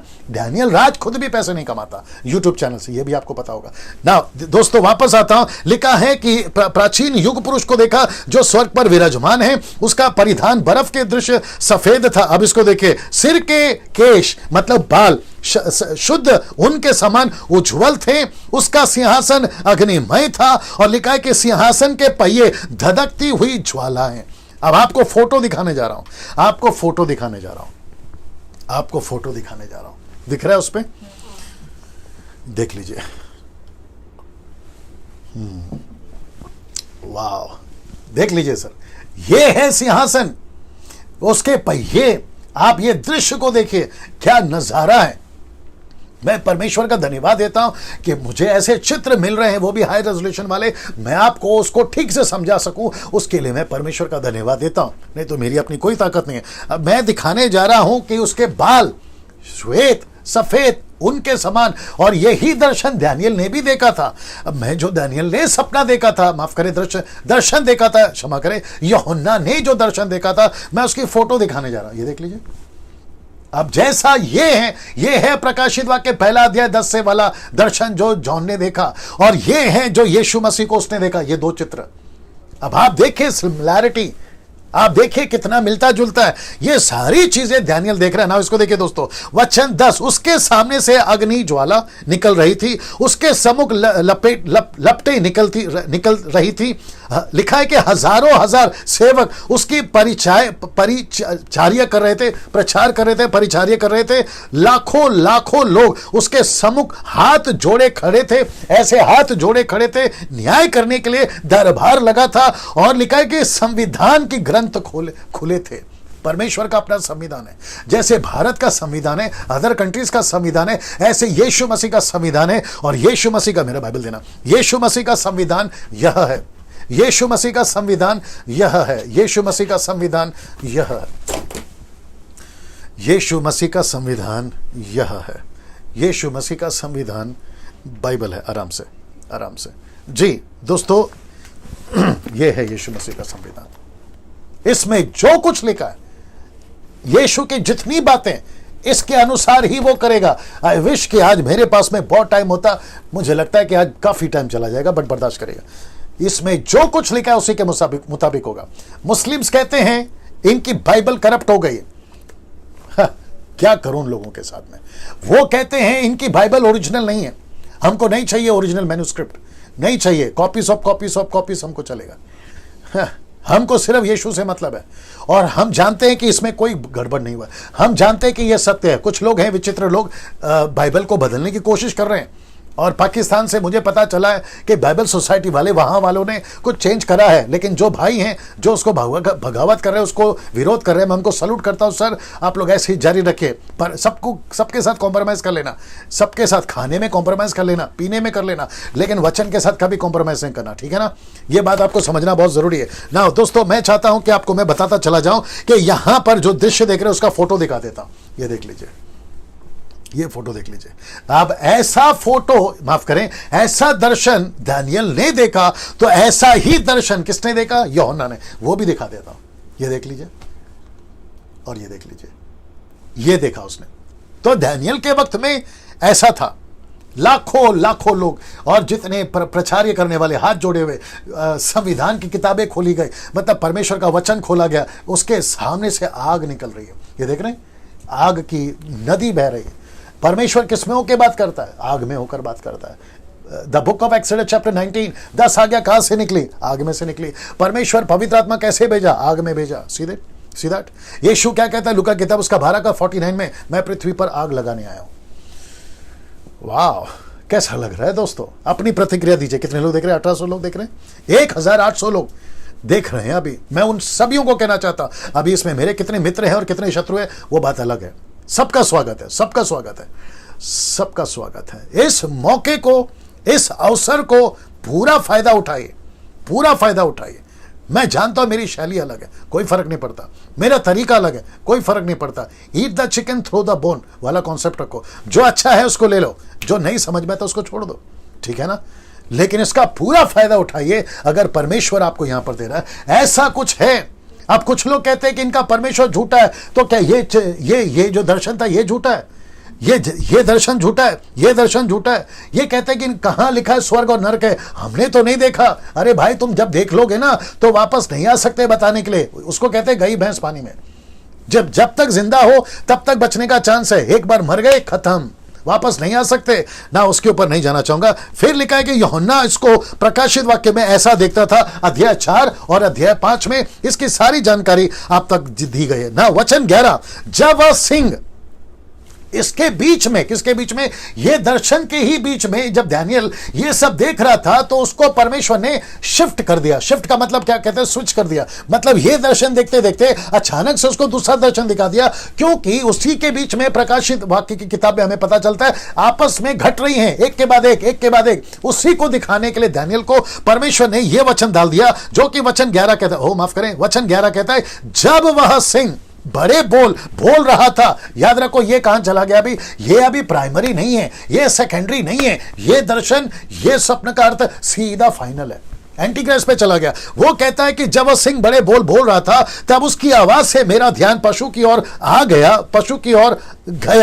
ओर गया। मैंने देखा कि पशु का वध कर दिया गया है, उसका शरीर नष्ट कर दिया गया, उसका शव आग से जलाने के लिए दे दिया गया है। ये है वो छोटा सिंह।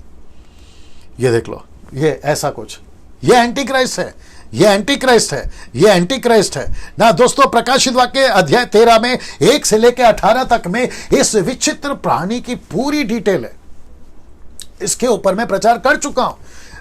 आप YouTube पे जाइए, सिर्फ इतना टाइप करिए, Daniel Raj teaching on the book of revelation chapter 13। आपको इसका पूरा का पूरा खुलासा मिल जाएगा, जो मैंने ऑलरेडी यहां पर किया। वचन 12 लिखा है कि अन्य 3 पशुओं से राज्य सत्ता छीन ली गई, पर उनका जीवन एक काल और ऋतु तक निश्चित कर दिया गया। मतलब एंटीक्राइस्ट को जीवन दिया गया, एंटीक्राइस्ट को जो है कुछ समय दिया गया। कितना समय दिया गया, इस सब का डिटेल आज और कल मैं रखूंगा।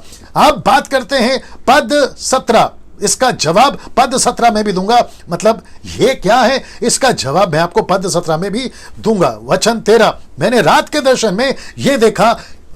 अब वापस जो है दर्शन है ना, वो शिफ्ट हो गया। अब वापस से स्विच हो गया, कहीं और स्विच हो गया। कौन सा? वचन 13, मैंने रात के दर्शन में यह देखा, आकाश के मेघों के साथ पवन पुत्र के दृश्य कोई आ रहा है। वो कौन आ रहा है मैं बताऊंगा। लिखा है कि पवन पुत्र के युग पुरुष के पास आया, प्राचीन युग पुरुष के पास आया, उसके सम्मुख प्रस्तुत हुआ। मैं आपको बताऊंगा कौन है। वचन 14, तब लिखा है, तब प्राचीन युग पुरुष ने उसको शासन का अधिकार दिया, महिमा राज्य प्रदान किया, ताकि पृथ्वी के समस्त कौमें, मतलब रिलीजन, कौमें लिखा है राष्ट्र, भिन्न भिन्न भाषाएं बोलने वाले लोग उसकी सेवा करें। उसका शासन शाश्वत शासन है जो कभी समाप्त ना होगा। उसका राज्य युग युग अटल है, जिसका कभी नाश ना होगा। आपने एक नोट किया होगा, यहां पे 2 कैरेक्टर है, मैं आपको फिर से बता देता हूं। लिखा है मानव पुत्र, फिर लिखा है प्राचीन युग पुरुष।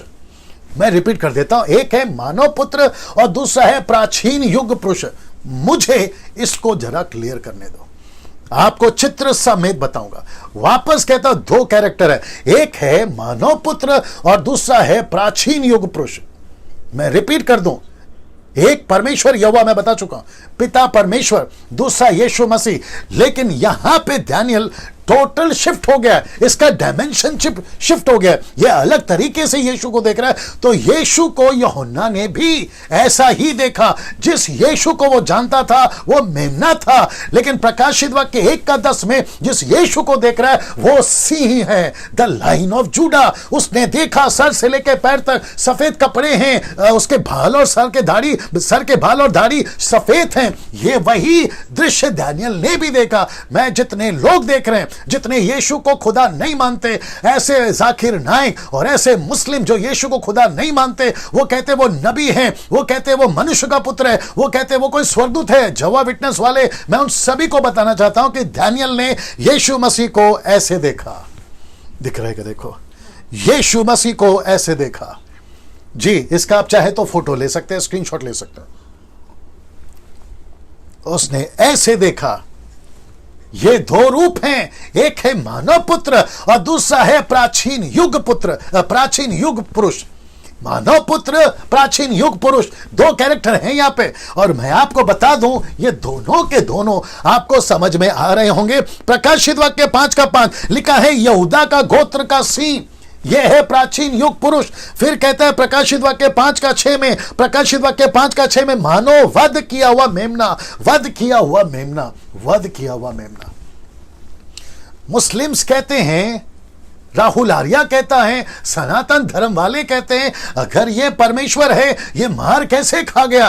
तुम मूर्खों को पता ही नहीं है कि यीशु मसीह को मारने की ताकत किसी में नहीं है, यीशु मसीह को छूने तक की ताकत किसी में नहीं है, यीशु के पास में उल्टा सवाल करने की ताकत किसी में नहीं है। यीशु को पकड़ने आए थे रोम के सिपाही, जैसे पूछा यीशु कौन है, यीशु ने कहा मैं हूं, नीचे जमीन पे गिर गए। आप लोग पढ़ सकते हैं यूहन्ना की किताब में। लेकिन कुछ लोग कहते हैं यीशु मसीह अगर परमेश्वर होता, खुदा होता, अगर खुदा ही होता, ये मार कैसे खा रहा है? कुछ मूर्खों ने बीच में टाइप करा था फेसबुक के ऊपर कि यीशु मसीह अगर परमेश्वर खुद को नहीं बचा सका, मार खाते खाते मर गया, उसके शरीर में कपड़े नहीं थे, वो तुमको क्या बचाएगा, हमको क्या बचाएगा? ऐसे खुदा के रिलीजन को मानने, माफ करें, ऐसे परमेश्वर के रिलीजन को मानने से अच्छा है हम हिंदू बन जाए, मुस्लिम बन जाए। तुम लोगों को बात समझ में नहीं आ रही है, तुम लोगों को बात समझ में नहीं आ रही है। यीशु मसीह को मार खाना पड़ा तुम्हारे पापों के लिए। यीशु मसीह मनुष्य बना। फिलिपी किताब उसका 2 अध्याय वचन 5 से कहता है परमेश्वर होकर वो मनुष्य बना। क्या बात करते हो? 1 तिमोथी 3:16 कहता है परमेश्वर का भेद प्रकट हुआ है, ये मिस्ट्री है। परमेश्वर ने अपने आप को मनुष्य का रूप से परमेश्वर का रूप से निकालकर मनुष्य के रूप में पैदा किया। यूहन्ना की किताब उसका 1:1 कहता है आदि में वचन था, वचन परमेश्वर के साथ था। लेकिन वही 1:14 कहता है देहधारी होकर फ्लैश में आकर प्रकट हुआ। क्यों? मानव जाति को बचाने के लिए।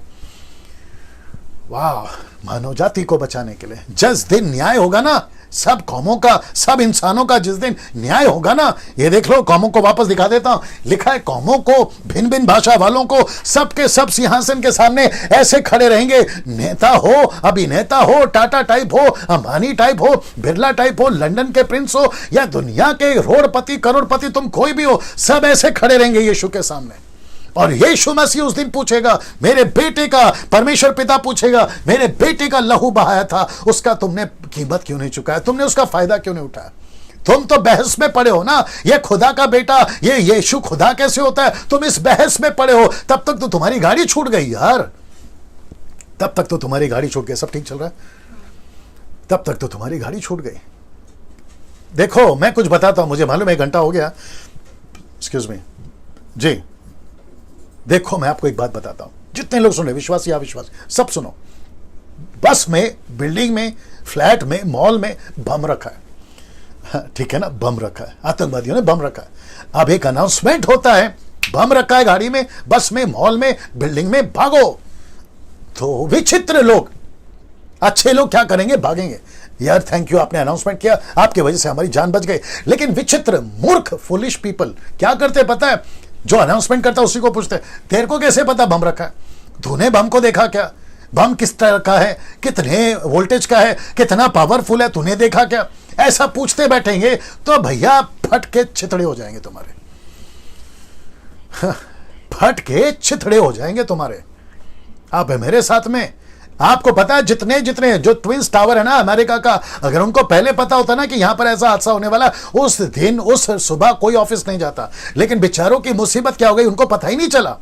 ऐसी मौत मरी है वो, ऐसे कितने आतंकवादियों ने बम डालकर पूरे दुनिया को हिला के रखा है। ये बात सच है, ये बात सच है, सही है कि नहीं? लेकिन आपको पता है इससे भी खतरनाक बम फटने वाला है, जिसको कहते हैं नरक, जिसको कहते हैं हेल। वो नरक की भविष्यवाणी, वो नरक का प्रचार यीशु मसीह अभी से कर रहा है, और तुम उसी को सवाल कर रहे हो कि बम तुमने देखा क्या, तुमने वो बम कितना बड़ा है, ये सच है झूठ है? क्या बकवास कर रहे हो यार, क्या बकवास चल रहा है? पहले जान बचाओ ना। अच्छा, कुछ लोग ये भी बोलते हैं डैनियल भाई हमारी मर्जी, आप कौन होते बोलने वाले? तो फिर मेरा प्रश्न ये है कि जब तुम टीवी देखते हो ना, कोई भी न्यूज चैनल, कोई भी चैनल देखते हो, तुमको अच्छा लगता है तुम देखते हो, नहीं पसंद आता है तुम उसको स्विच करके दूसरा देख लेते हो। वैसा मेरा करो। अगर नहीं समझ में आ रही है तो चेंज करो। मैंने कहां जबरदस्ती किया है, लेकिन उल्टा मेरे से क्यों सवाल करते हो कि तुम ऐसे क्यों बोल रहे हो? यार बोल रहा हूं, मुझे बोलना है बोल रहा हूं, मुझे कहा गया बोल रहा हूं, बाइबल कहती है बोल रहा हूं, यीशु ने कहा 2020 साल पहले इसलिए बोल रहा हूं। तुमको नहीं पसंद है, अविश्वासियों से बात कर रहा हूं, तुमको नहीं पसंद है तो छोड़ दो ना। हम कहा तुम्हारे घर पे आके जबरदस्ती तुमको बुला रहे। और ये बैग राइस क्या लगा के रखा है? आपको बैग राइस दे देंगे, तुम्हारी औकात है बैग राइस देने के? तुम्हारे क्या कहते हैं उसको, वॉल पे जाके देखा तुम्हारे कपड़े ढंग के नहीं है, तुम्हारे ऊपर से लेके नीचे से पता चलता है तुमको खुद को खाने की तकलीफ हो रही है, तुम हमको बैग राइस दोगे? थोड़ा बात को ठीक से समझा करो और फिर बोला करो। समझ में आ रही है ना? वापस कहता हूं दोस्तों, ऐसा था यीशु मसीह। तो जितने मुस्लिम्स हैं और जितने सनातन धर्म वाले, मैं उन सभी को कहना चाहता हूं, अगर इसको तुम नहीं समझे तो भैया खत्म, इसको नहीं समझे तो खत्म। बेमतलब का बकवास मत किया करो। और दूसरा, लगने दो, तुमको तो लग ही रहा होगा, लगने दो, बंदर मत बनो। बंदर का मतलब क्या मालूम है? तुम दूसरों को देखते हो और वैसी कॉपी करते हो। तुमको किसी ने बता दिया इसलिए तुम बोलते हो। तुम्हारा खुद का स्टडी रखो ना। आप स्टडी करो। मैं ओपन चैलेंज देता हूं, स्टडी करके आओ फिर बात करो। पहले बैठो, स्टडी करो, फिर तुमको पता चलेगा सही क्या है गलत क्या है। तुम पढ़ो ना अपनी ग्रंथ, तुम पढ़ो ना अपना कुरान, तुम फिर आओ पढ़ के, बाइबल को पढ़ के, फिर पता चलेगा दूध का दूध और पानी का पानी क्या है। मैं वापस कह रहा हूं, शुरू में बोला था नहीं घुस रहे तुम्हारे में, मत घुसो हमारे में। बात नहीं समझ में आती है छोड़ दो। जबरदस्ती ना हम कर रहे हैं ना तुम करो, और हमारे ऊपर कोई वीडियो बनाने की कोई जरूरत नहीं। अगर इतना टाइम पड़ा है तो जाओ समाज सेवा करो। ये बकवास क्यों? मैं वापस कह रहा हूं, हम इसलिए कह रहे हैं तुम्हारे भलाई के लिए। नहीं समझ में आता मत समझो ना। दोस्तों, प्रकाशिता के 5-5 योदा का गोत्र वसी है, प्रकाशिता के 5 का 6 मेमना है, ये दोनों हैं। अब पद 15, क्योंकि मुझे वक्त का ध्यान रखना है, पद 15 से 28 तक में मैं इसका खुलासा देने जा रहा हूं, आपको खूब मजा आएगा, ठीक है ना? देखिए, दानिय्येल के स्वप्न का अर्थ लिखा है, वचन 15, मुझ दानिय्येल का अंतकरण चिंतित हो गया। मुझ दानिय्येल का अंतकरण चिंतित हो गया। लिखा है, मन में देखे गए इन दर्शनों ने मुझे व्याकुल कर दिया। मैं रेस्टलेस हो गया, मैं परेशान हो गया। अब देखिए वचन 16, अंत मैं सेवा करने वालों में से किसी एक के समीप गया। दर्शन की बात हो रही है, स्वर्गदूत की बात हो रही है, और उससे इन दर्शनों की वास्तविकता के विषय में पूछा। क्या बोलता है? पूछा। उसने मुझे बताया और मुझ पर इन दर्शनों का अर्थ प्रकट किया। अब आ रहा है अर्थ, वचन 17 वचन 17। आप लोग तैयार हैं जी? वचन 17 सब ठीक है वहां पे? अगर कुछ भी है तो बताया करो, ठीक है ना? दोस्तों, वापस कहता हूं, कोई भी कैसा भी कमेंट्स करता है बिल्कुल रिस्पॉन्स नहीं देना। हम हैं यहां पर और हमारी टीम यहां पर बैठी हुई है, ठीक है? वचन 17, उसने कहा, ये 4 बड़े पशु, मैं आपको फोटो दिखाऊंगा, ये 4 बड़े पशु 4 महान राजा हैं। ये देखिए 4 बड़े पशु, ये कौन है? ये 4 महान राजा हैं जो पृथ्वी पर उदय होंगे। जो पृथ्वी पर उदय होंगे मतलब ये मनुष्य हैं, ये 4 किंगडम हैं, ये 4 राजा हैं। फोटो दिखा रहा हूं, ये है दानिय्येल का दृष्टिकोण और ये है यूहन्ना का दृष्टिकोण। ये है दानिय्येल का दर्शन, ये है यूहन्ना का दर्शन। इसलिए अगर आप कंपेयर करोगे, तुलना करोगे, तो दानिय्येल का किताब 2 अध्याय 7वां अध्याय और प्रकाशित वाक्य 13 अध्याय। अब यहां पे आप देखोगे कि कैसा चेंज हो रहा है, ऑर्डर कैसा चेंज हो रहा है। कंपेयर करेंगे, ऑर्डर चेंज हो रहा है। मैं आपको बताता हूं ऑर्डर कैसा हो रहा है। दानिय्येल ने पहला देखा लायन, फिर उसने देखा बियर, फिर उसने देखा लेपर्ड, फिर उसने देखा ड्रैगन। आप समझ गए होंगे। लेकिन जब यूहन्ना देखता है, अब ऑर्डर चेंज हो गया, अब नीचे से आ रहा है, जो यहां नीचे है वो यहां ऊपर हो गया। पहला आता है ड्रैगन, फिर आता है लेपर्ड, फिर आता है बियर और उसके बाद में लायन। तो इसका मतलब है कि जो बेबीलोन यहां ऊपर था, जो यहां पर बेबीलोन ऊपर था वो नीचे हो गया, जो यहां पे ड्रैगन नीचे था यानी कि लूसीफर, वो यहां ऊपर हो गया। आप देख रहे हैं ऑर्डर कैसे चेंज हो गया। इसका मतलब क्या है कि यहां पे जो दर्शन देखा, जो यहां की घटना है, बढ़ते बढ़ते बढ़ते बढ़ते बढ़ते बढ़ते 2000 साल के बाद अभी चल रहा है 2000 यीशु को आए, यानी कि ईसा एडी, मतलब यीशु के मरने के बाद, जी उठने के बाद 2000 पूरे हो रहे, 20 चल रहा है। ये ऑर्डर यहां चेंज हो गया।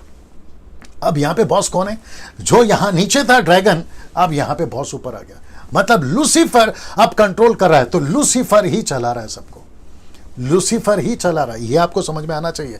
ये दर्शन यहां पे, मैं वापस कह देता हूं, ये दर्शन यहां पे चेंज हो गया, ऑर्डर चेंज हो गया। बहुत बहुत गहरा मतलब है इसका, बहुत गहरा मतलब है, ठीक है ना। तो ये आप समझ जाइए। और जब मैं वापस आऊंगा ना कल, यानी कि 8वां चैप्टर 8वां दिन, तो मैं और भी क्लियर करूंगा। ये आप ऑर्डर देख लीजिएगा। अब प्रश्न उठता है कौन है ये 4 महान राजा, मैं आपको वो भी बता देता हूं। दानियेल की किताब 2 अध्याय 7वां अध्याय और प्रकाशित वाक्य अध्याय मैं आपको बता देता हूं। तो सबसे पहला है बेबीलोन, मीडो पर्शियन, ग्रीस और रोम। ये कौन है? Lion, bear, leopard, dragon. Babylon कौन है? लायन। मीडो पर्शियन कौन है? पर्शियन कौन है?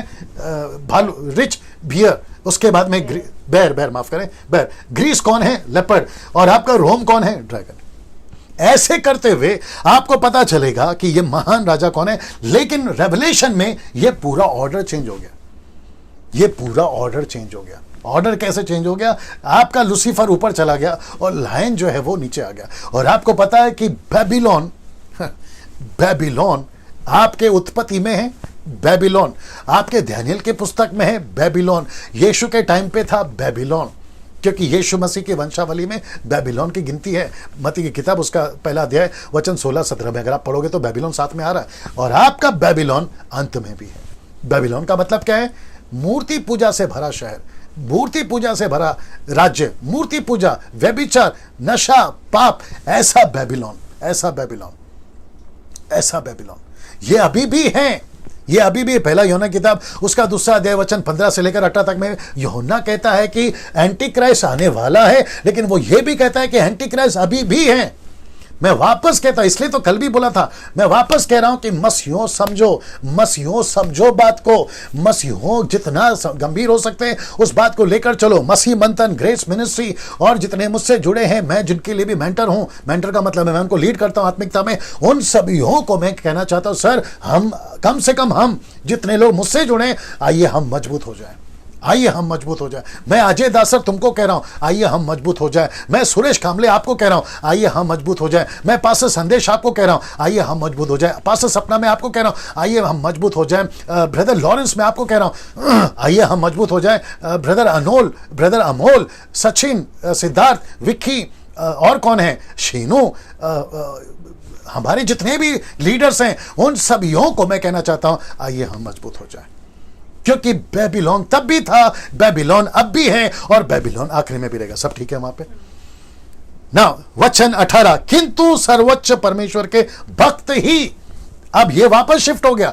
मैं वापस कहता हूं कि दानियेल सपना देख रहा है, कभी एंटी क्राइस्ट का, कभी लूसीफर का, कभी ये 4 प्राणियों का, फिर कभी यीशु का, कभी महापुरुष का, ऐसे शिफ्ट होते जा रहा है। इसलिए पढ़ते वक्त में अगर ऐसे स्टडी नहीं किया तो मुझे लगता है कि थोड़ा दिक्कत हो जाएगा। इसलिए मैं भी आपके बीच में पूरी तैयारी कर रहा हूं, काफी मेहनत के साथ आपके बीच में आ रहा हूं, इसलिए आप लोग देख भी रहे होंगे, समझ भी रहे होंगे, ठीक है ना।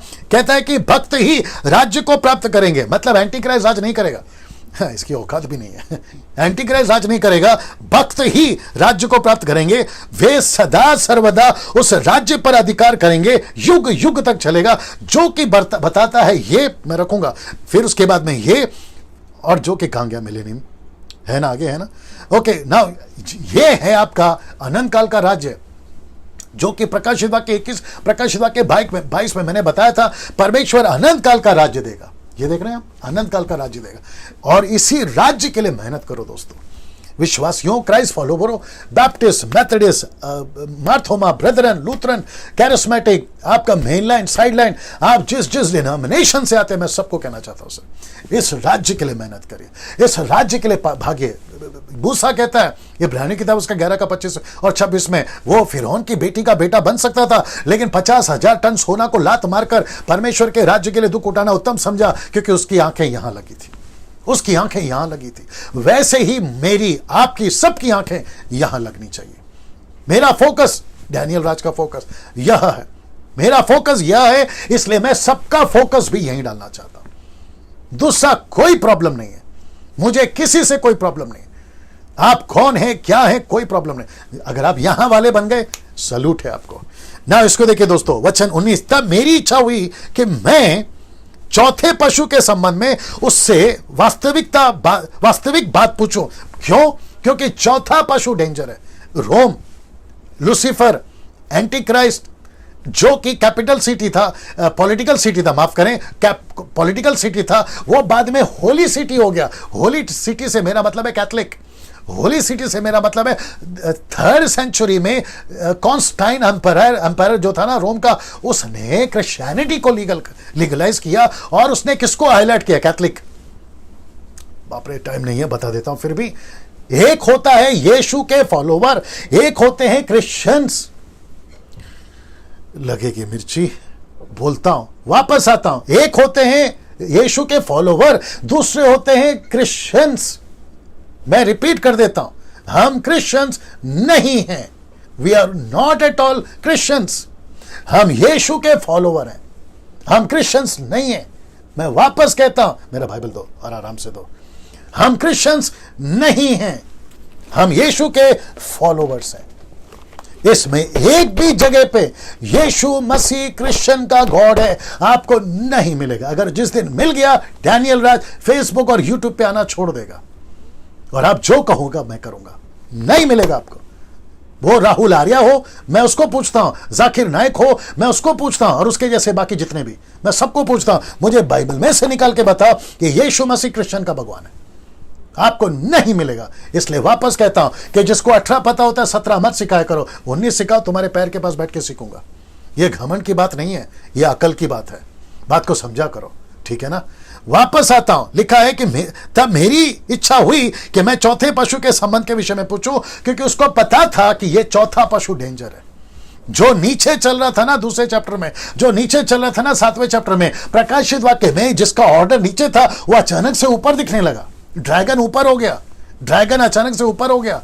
सोच के देखिए आप, क्या क्या क्या डैनियल को क्या समझ में आया। इसलिए बोलता है मुझे स्पेसिफिक सच में बताइए क्या बात है। अब देखो क्या बोलता है, वह पशु अन्य तीनों पशुओं से भिन्न था, वह देखने में बड़ा भयानक था। मैं फोटो दिखाऊंगा आपको। उसके दांत लोहे के, नख पीतल के थे, वह सब कुछ खाता, टुकड़े टुकड़े कर देता था। उसके मुंह से जो उसके मुंह से बच जाता था उसको वह अपने पंजों से रौंद डालता था।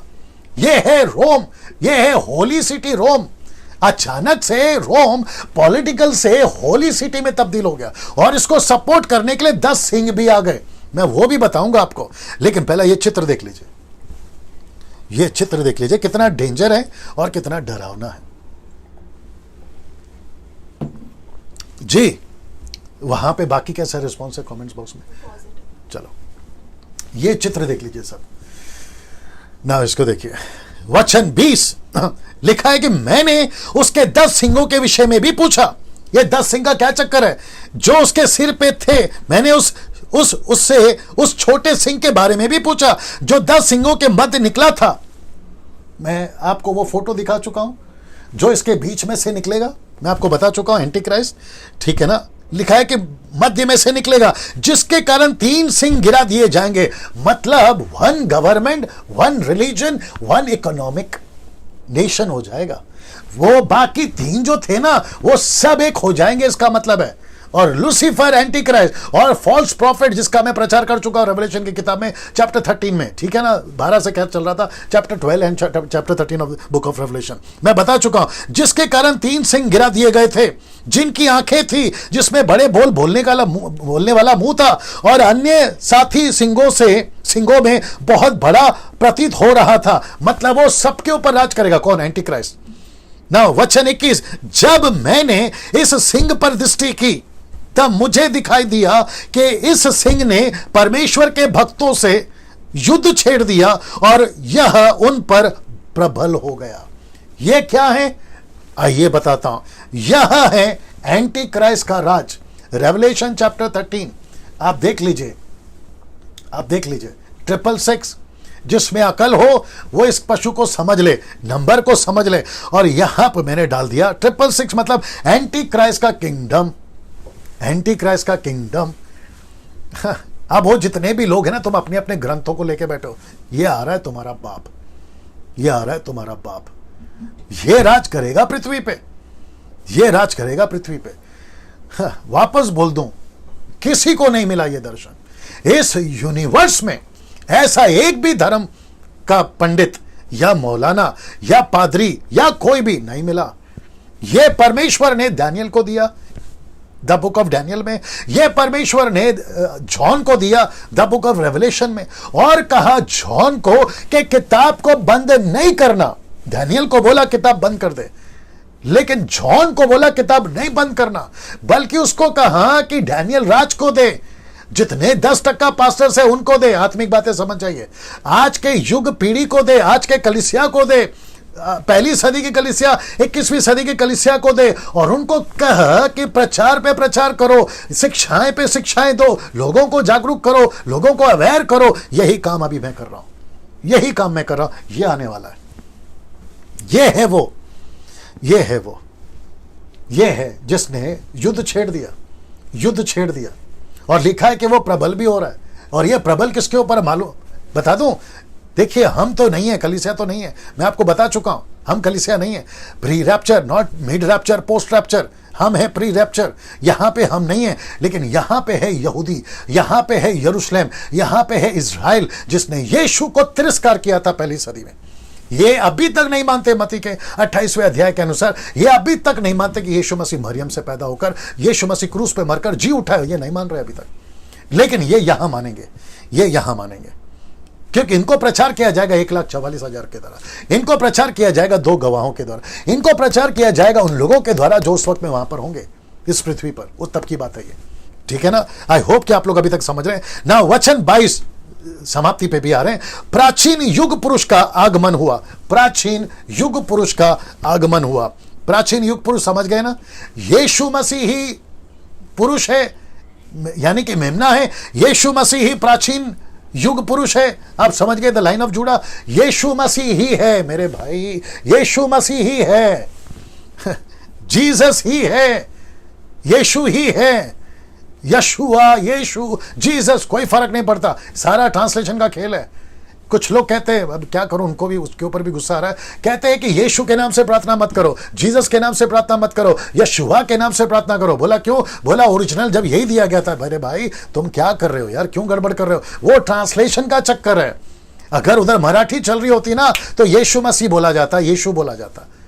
क्या बात कर रहे हो? इंग्लिश होती ना तभी तो जीसस बोला जाता, तभी हिब्रू था, तभी ग्रीक था, जूइश वालों के लिए ग्रीक था गलील में, तो वो दिया गया। स्वर्गदूत ने यीशुआ बोला, तो लैंग्वेज का चक्कर है। बाद में लैंग्वेज चेंज हो गई तो ऑब्वियस है कि नाम भी चेंज होगा। पानी, वाटर चेंज होता है ना मेरे दोस्त, वैसे ही ये भी है।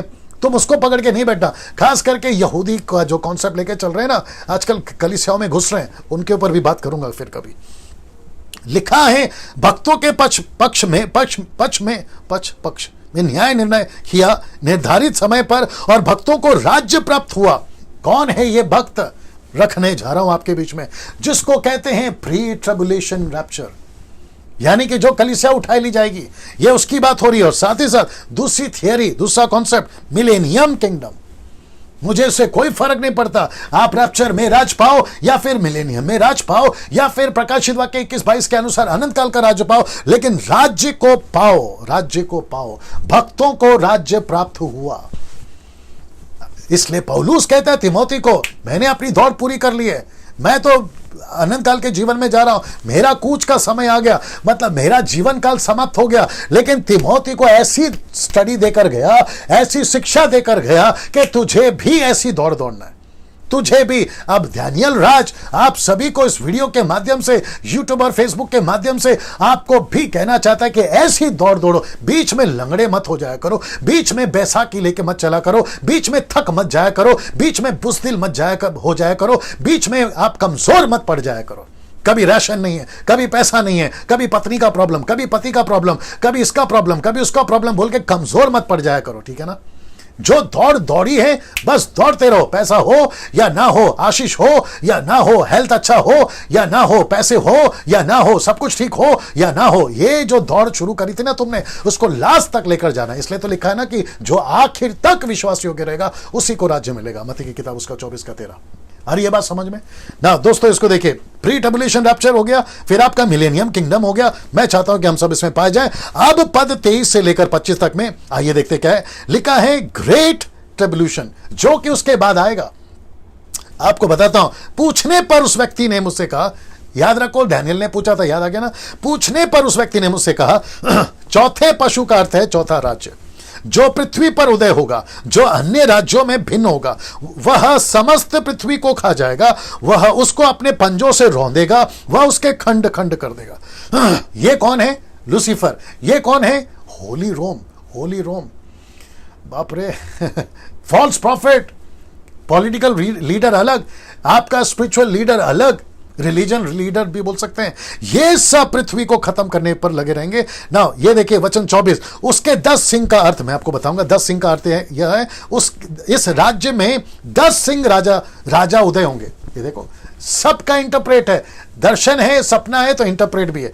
ये देख लीजिए, उसके पश्चात एक और राजा जन्म लेगा। एंटीक्राइस्ट की बात हो रही है। यह अपने पहले राजाओं से भिन्न होगा, अपने उदय से 3 राजाओं को खत्म करेगा। खत्म का मतलब है ये लोग एक हो जाएंगे ना। वो 10 सिंह है, ये इस राज्य में से 10 राजा उदय होंगे। ये सारे नाम कहां गया? हाँ, और अब ये करंट में, और ये अभी अस्तित्व में नहीं है, लेकिन मुझे यकीन है कि आगे जाकर ये आ जाएंगे। तो ये सारे नाम आप लोग देख लीजिएगा। और ये रहा आपका 10 सिंह, 10 हॉर्न्स, ये सब देख लीजिए। इसका स्क्रीनशॉट ले लीजिए आप लोग, इसका स्क्रीनशॉट ले लीजिए। नाउ अब बात करते हैं 25 की। यह राजा सर्वोच्च परमेश्वर की निंदा करेगा, उसके भक्तों को पीस डालेगा, टॉर्चर। रेवलेशन 13 याद आ गया ना। जो छाप लेगा, जो माथे पे छाप लेगा, मतलब जो एंटीक्राइस्ट को एक्सेप्ट करेगा। बाप रे, और एक आ गया, क्या करूं, बोल देता हूं। बीच में मुझे किसी ने कॉल किया, बोला डैनियल भाई, उनका पास्टर कहता है कि 666 का नेम प्लेट अगर गाड़ी पे है तो उसको नहीं लगाना। 666 अगर आपका मोबाइल का लास्ट 3 डिजिट्स 66 है, वो नंबर चेंज कर देना। मुझे पूछा पास्टर डैनियल मैं क्या करूं?